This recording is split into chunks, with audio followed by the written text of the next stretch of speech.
नमस्कार मंडळी. तर मी आज अशी एक गंमत सांगणार आहे. नातेवाईक आणि त्यांचे फोन कॉल्स.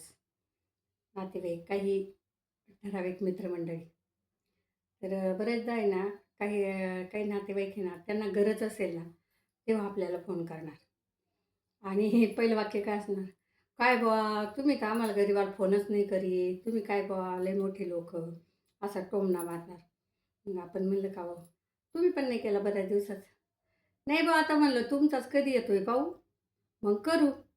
मग असं थोडंसं थोडंसं हे करणार अगोदर, टोमणे देऊन घेणार आणि मग म्हणणार, "काय नाही, ते असं-असं काम होतं, तुमच्या तिकडे यायचं होतं." मग म्हटलं, "बुवा, कोणता डॉक्टर चांगला आहे किंवा कोणतं दुकान चांगलं आहे?" हे विचारण्यासाठी त्यांचा फोन असतो. पण अगोदर आपल्यालाच पहिलं टोमणे मारून घेणार. मग आपण सांगतो, की "बाबा असं-असं." काही नातेवाईक काय असतात, की उगीच टाईमपास, त्यांचा वेळ जात नाही म्हणून. आपलं आता हे काही अनलिमिटेड कॉल आहेच. त्याच्यामुळं दाबायचे बटणं. बसायचं, काय चाललंय मग आणि असं आणि तसं आणि असं. इतक्या रटाळ गप्पा, इतक्या रटाळ गप्पा, की तास-तास, अर्धा-अर्धा तास होतो. शेवटी आपल्याला कधीतरी कंटाळून म्हणावं लागतं, "हॅलो, हॅलो, हॅलो." आवाज येत नाही, आवाज येत नाही. म्हणून आपण कट करतो. पण हे बहाद्दर आहे ना, परत रिकॉल करणार. काय नाही, ते कट झालता का?" आपण म्हणायचं, "नाही अहो, रेंजचा प्रॉब्लेम आहे थोडा त्याच्यामुळं." मग त्यांचं ते परत बेखबे सुरू होतं. मग कंटाळा येऊन जातो आपल्याला. नाही का, असं वाटतं, "काय हो, यांच्या तावडीत आज आपण कुणीकडून सापडलो बुवा," असं असं होतं. काही नातेवाईक आहे ना, की खरंच काही जणं त्यांना आपली आठवण आली की फोन करणार.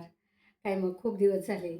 म्हटलं चला आज थोडासा वेळ मिळाला तर म्हटलं बोलून घ्यावं, कसे आहेत, काय आहे, असं अगदी आपुलकीनं मनापासून चौकशी करणार बरं का. तर पण हे खूप कमी आहे. यांचं प्रमाण खूप कमी आहे. आणि काही नातेवाईक आहे ना, त्यांचं त्यांना काहीतरी आपल्याकडनं बातम्या हव्या असतात. म्हणून मग ते अहो ते अमक्याचं असं, तमक्याचं तसं, ते झालं. बरं मग आपल्याकडे काही असेल तर आपण जर एखादं बोलून गेलो एखादं वाक्य, "हां, ते अमक्याचं असं मध्ये-मध्ये झालं बुवा, ऐकायला आलं असं तसं." "हो का?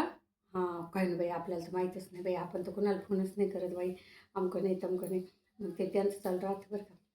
बरं, आपण त्यांचा फोन झाला ना, की दुसऱ्या सेकंदाला सोशल मीडियासुद्धा यांच्यापुढं झक मारेल.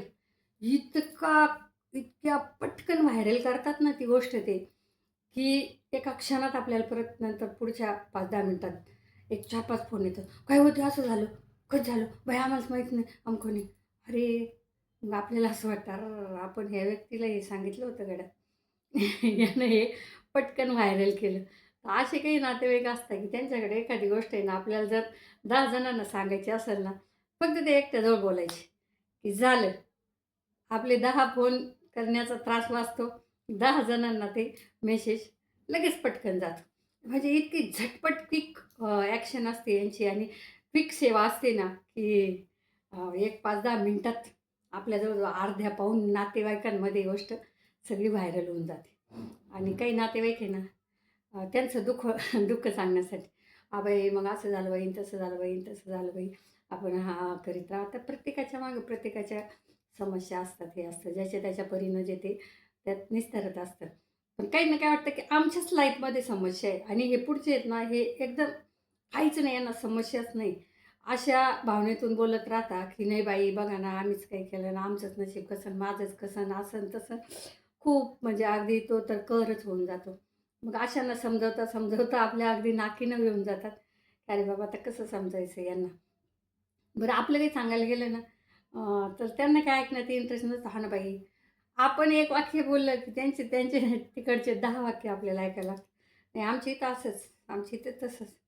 म्हणजे असे तऱ्हेतऱ्हेचे नातेवाईक आणि बरेचसे नातेवाईक तर ना, कधी आपण त्यांना प्रेमाने जरी फोन, "काय बुवा, आज कसं काय तुम्हाला आमची आठवण झाली? तेच म्हणलं गरिबाला विसरले का काय? तुम्ही मोठे लोकं." हे मोठे लोक गरीब हे असे बोलणारे तर माझ्या इतके डोक्यात जातात ना, की अरे प्रेमानं फोन केलाय तर बोल 2 शब्द नीट. हे कशाला उलाणे, पालाणे काही देत बसायचं. म्हणजे असे नातेवाईक असतात बघा तऱ्हेतऱ्हेचे. मी तर खूप अनुभव घेते या नातेवाईकांचा. बऱ्याचदा हसून इग्नोर करते. फारसं डोक्यात ठेवत नाही. पण कधी-कधी ना हे नातेवाईकांचे फोन कॉल्स आहे ना, आपल्याला खूप डिस्टर्ब करतात आणि खूप बोरिंग असतात. त्याच्यामुळं असं वाटतं हे काय बाई उगीचच हे फोन आले. ते पहिलं बरं होतं. ते काय हो एस-टी-डीमध्ये जायचं कधीतरी अत्यंत खूप तातडीची गरज असेल तर फोन करायचो. पण आपलं लक्ष कुठं असायचं माहिती आहे का? पुढे किती आकडा वाढतो 1, 2, 3, 4, 10 अरे बापरे! 10 झाले. आता 15 झाले. आता 20 झाले. आपण पटकन ठेवू का मग? ठेवू का मग? ठेवू का मग? मग तो पुढचा तिकडचा एखाद्या वेळेस लांबून लावावा लागेल तर आपणच द्यायचो ठेवून मग नाही का? आता हे अनलिमिटेड कॉल झाल्यापासून आहे ना, ही एक डोकेदुखीच झाली बघ. हे फोन आणि हे तरेवाईक नातेवाईक हे सांभाळणं म्हणजे कठीण काम झालं. चला असं यातही गंमत असते. कधी-कधी गंमत घ्यायची, कधी-कधी सोडून द्यायचं.